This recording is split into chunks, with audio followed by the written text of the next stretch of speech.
वैसे तो आपने नाथूराम गोडसे के बारे में जब भी सुना होगा, हमेशा बुरा ही सुना होगा। स्कूल से लेकर कॉलेज तक और कॉलेज से लेकर कमाई तक हमको यही बताया गया है कि नाथूराम गोडसे बेहद दुष्ट प्रवृत्ति का इंसान था और उसने महात्मा गांधी की हत्या की थी। लेकिन इसकी एक दूसरी नजर भी है जो गोडसे को भगवान मानती है, तो उसी के चलते हम नाथूराम गोडसे की वो कहानी बता रहे हैं जिसका जिक्र नाथूराम गोडसे के भाई गोपाल गोडसे ने अपनी किताब में किया है। ये जानकारी आपको दे उससे पहले आप ये जरूर दिमाग में बिठा लीजिए कि गोपाल गोडसे भी महात्मा गांधी की हत्या में दोषी करार दिया गया था, जिसे उम्र कैद की सजा हुई थी। दरअसल गोपाल गोडसे ने एक किताब लिखी थी जिसका शीर्षक था गांधी का वध क्यों, जिसमें उन्होंने लिखा, जब गोसे संसद मार्ग थाने में बंद थे तो सीखचों के पीछे खड़े गोसे को देखने कई लोग आया करते थे। एक बार सीखचों के बाहर खड़े एक व्यक्ति से नाथूराम की आंखें मिली। नाथूराम ने कहा, मैं समझता हूँ आप देवदास गांधी हैं। गांधी के पुत्र ने जवाब दिया, हाँ, लेकिन आप कैसे पहचानते हैं? गोसे ने कहा, मैंने आपको एक संवाददाता सम्मेलन में देखा था। गोपाल गोसे ने अपनी किताब में लिखा है, देवदास शायद इस उम्मीद में आए होंगे कि उन्हें कोई विभत्स चेहरे वाला गांधी के खून का प्यासा कातिल नजर आएगा, लेकिन नाथूराम सहज और सौम्य थे। उनका आत्मविश्वास बना हुआ था।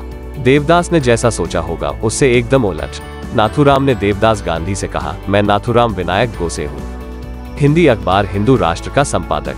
नाथूराम गोडसे ने कहा, आज तुमने अपने पिता को खोया है, मेरी वजह से तुम्हें दुख पहुंचा है। तुम पर और तुम्हारे परिवार को जो दुख पहुंचा है इसका मुझे भी बड़ा दुख है। कृपया मेरा यकीन करो, मैंने यह काम किसी व्यक्तिगत रंजिश के चलते नहीं किया है।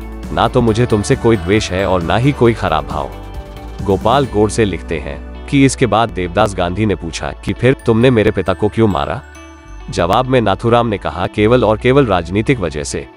इसके बाद नाथूराम ने देवदास से अपना पक्ष रखने के लिए समय मांगा ताकि वो विस्तार से देवदास गांधी को समझा सके, लेकिन पुलिस ने उसे ऐसा नहीं करने दिया। इसके साथ ही अदालत में नाथूराम ने अपना वक्तव्य रखा था जिस पर अदालत ने पाबंदी लगा दी थी। अदालत में गोसे का बयान, उसमें नाथूराम ने इन पहलुओं का जिक्र किया है। पहली बात, वह गांधी का सम्मान करता था। उसने कहा था, वीर सावरकर और गांधी जी ने जो लिखा है या बोला है उसे मैंने गंभीरता से पढ़ा है।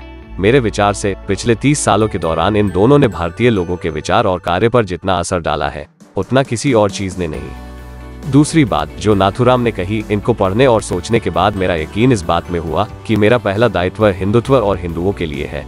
एक देशभक्त और विश्व नागरिक होने के नाते 30 करोड़ हिंदुओं की स्वतंत्रता और हितों की रक्षा अपने आप पूरे भारत की रक्षा होगी, जहां दुनिया का प्रत्येक 5वां शख्स रहता है। इस सोच ने मुझे हिंदू संगठन की विचारधारा और कार्यक्रम के नजदीक किया।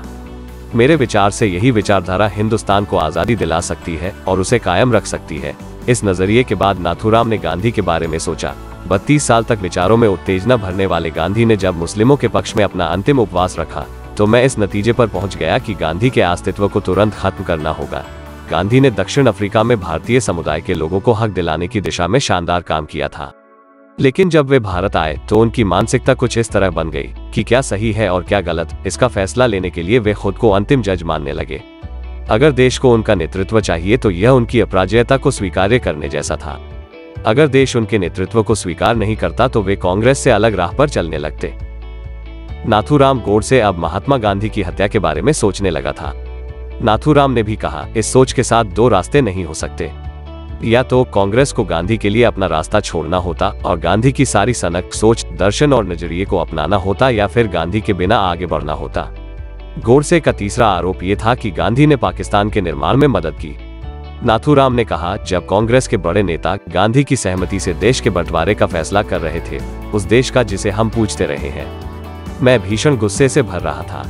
व्यक्तिगत तौर पर किसी के प्रति मेरी कोई दुर्भावना नहीं है, लेकिन मैं कहना चाहता हूं कि मैं मौजूदा सरकार का सम्मान नहीं करता क्योंकि उनकी नीतियां मुस्लिमों के पक्ष में थीं। लेकिन उसी वक्त मैं ये साफ देख रहा हूं कि ये नीतियां केवल गांधी की मौजूदगी के चलते थीं। नाथूराम के तर्कों के साथ समस्याएं थीं। मसलन उसकी सोच थी कि गांधी देश के बंटवारे के प्रति उत्साहित थे, जबकि दूसरे इतिहासकारों के मुताबिक मामला बिल्कुल उल्टा था। उन्होंने कहा कि कांग्रेस में गांधी तानाशाह थे, लेकिन उन्होंने ये भी कहा कि कांग्रेस के अंदर अपनी बात मनवाने के लिए गांधी को भूख हड़ताल करनी पड़ती थी, और अगर गांधी जी तानाशाह थे तो किसी तानाशाह को आदेश देने के सिवा कुछ करने की जरूरत क्यों होगी? विचारधारा से नफरत। गांधी की अंतिम भूख हड़ताल, जो कि उन्होंने पाकिस्तान को फंड जारी करने से भारत के इनकार करने पर रखी थी, इस पर भी नाथूराम गोडसे ने सवाल उठाए। लेकिन इसके उलट कई जगह ये भी जिक्र मिलता है कि गांधी जी ने ये भूख हड़ताल किया जब भारत अपने ही वादे से पीछे हट रहा था। गांधी जी के समर्थक मानते हैं कि गांधी ने इस मौके पर देश को सही एवं उपयुक्त रास्ता दिखाया था। अदालत ने नकारा नाथूराम का दावा। नाथूराम ने अदालत में जो भी कहा, तर्क के आधार पर उससे सहमत नहीं हुआ जा सकता। यह देवदास को दिए बयान से भी उलट है। केवल राजनीति के चलते उसने गांधी की हत्या नहीं की थी। वो गांधी की धर्मनिरपेक्ष विचारधारा से नफरत करता था। यह वास्तविक हिंदू धर्म भाव के बिल्कुल उलट था। इसमें कोई दो राय नहीं कि महात्मा गांधी का कोई भी रास्ता या तरीका ऐसा नहीं कहा जा सकता है जिस पर सवाल उठाया जा सके।